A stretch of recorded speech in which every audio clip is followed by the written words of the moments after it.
नमस्कार दोस्तों, आप सभी का एक बार फिर स्वागत है आपके अपने YouTube channel story with Ramesh पर। मैं हूं आपके साथ रमेश प्रजापति और आज हम इस वीडियो में जानेंगे बुधवार व्रत कथा एवं पूजा विधि में रखे जाने वाली सावधानियों के बारे में। तो बने रहें हमारे साथ। आप इस चैनल पर पहली बार आए हैं तो चैनल को सब्सक्राइब जरूर करें और एक प्यारा सा कमेंट भी करें। हमें आपके प्यारे से कमेंट का इंतज़ार रहेगा। चलिए चलते हैं इस वीडियो में। बुध को बुद्धि का कारण भी माना गया है, जो कि एक महत्वपूर्ण ग्रह भी है। अगर किसी की कुंडली में बुध खराब हो तो उसके जीवन में कभी भी तरक्की नहीं होती है, साथ ही उसे कभी भी कामयाबी नहीं मिलती है। बुधवार को व्यापार और बहन बेटी का कारक भी माना जाता है। इस दिन भगवान गणेश का दिन भी होता है, जो कि वृद्धि के देवता माने जाते हैं, जो अपने भक्तों के सभी विघ्न बाधाओं को हरण कर लेते हैं, इसलिए उन्हें विघ्नहर्ता भी कहा जाता है। अगर कोई इनका सच्चे मन से पूजन करे तो उनके जीवन में धन और सुख समृद्धि की कभी कमी नहीं रहती।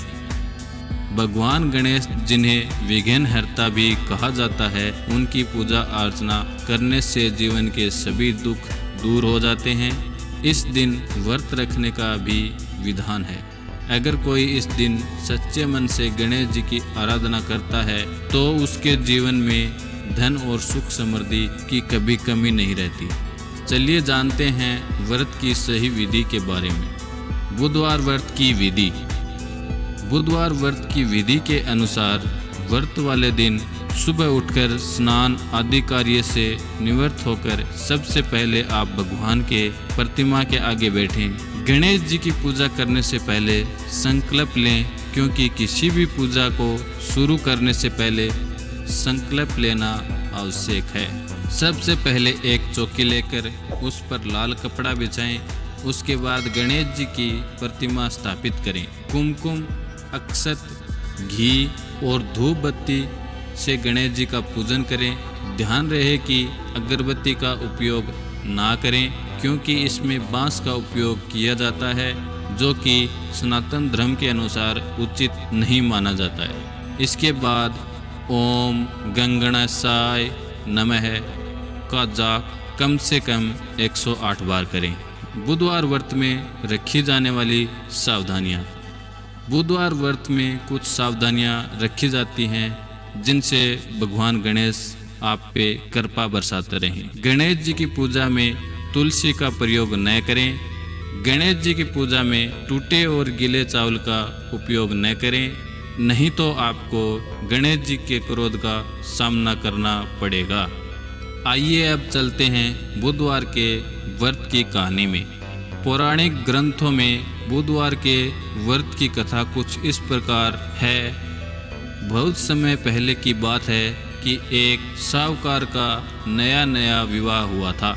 उसकी पत्नी मायके गई हुई थी। नया नया विवाह था, नई नई उमंग थी। साहूकार का परिवार भी कुछ खास बड़ा नहीं था। जो रिश्तेदार थे उनके घर बहुत दूर थे।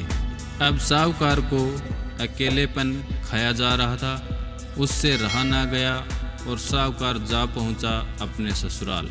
ससुराल में साहूकार की बड़ी आव भगत हुई, लेकिन ससुराल में तो अपनी पत्नी से खुलकर बात करना दूर, सूरत देखना तक मुश्किल हो रहा था। अगले ही दिन साहूकार ने कह दिया कि विदाई की तैयारी कर लीजिए, हमें निकलना है। अब संयोगवश वह दिन था बुधवार का। सास ससुर ने समझाने का बहुत प्रयास किया कि बेटा, आज बुधवार का दिन है, इस दिन बेटी की विदाई नहीं करते और ना ही बुधवार के दिन विदाई का रिवाज है। बेटियों की विदाई क्या किसी भी शुभ कार्य के लिए यात्रा पर जाना बुधवार के दिन शुभ नहीं माना जाता है। लेकिन साहूकार नहीं माना और कहा, मैं इन सब बातों को नहीं मानता, आप हमें जाने का आशीर्वाद दीजिए। अब अपने दामाद के आगे सास ससुर की कहाँ चलने वाली थी। मन महसूस कर तैयारी करनी पड़ी। बेटी की विदाई कर दी गई। अब चलते चलते रास्ते में साहूकार की पत्नी को प्यास लग गई। साहूकार जैसे ही पानी लेने के लिए जाता है तो वापस आते ही उसकी हैरानी का कोई ठिकाना नहीं रहता। अपने ही हमशक्ल को गाड़ी में पत्नी के बगल में बैठे देखता है। उसकी पत्नी भी एक शक्ल के दो व्यक्तियों को देखकर परेशानी में पड़ गई कि उसका पति कौन सा है। जैसे ही साहूकार ने पत्नी के पास बैठे व्यक्ति से पूछा कि वह कौन है, तो पलट कर जवाब दिया कि भैया मैं तो फला नगर का साहूकार हूँ और फला नगर से अपनी पत्नी को लेकर आ रहा हूँ। तुम बताओ तुम कौन हो जो मेरा वेश धर कर यहाँ कबाब में हड्डी बनने के लिए आदम के हो। ऐसे बहसबाजी करते करते दोनों में झगड़ा बढ़ गया। झगड़े को देखते हुए राज्य के सिपाही वहां आ पहुंचे और साहूकार को पकड़ लिया। अब सिपाही भी चक्कर में कि दोनों की शक्ल तो एक समान है। उन्होंने साहूकार की पत्नी से पूछा कि उसका पति इनमें से कौन सा है। वह बेचारी क्या जवाब देती, क्योंकि उसका तो नया नया विवाह हुआ है।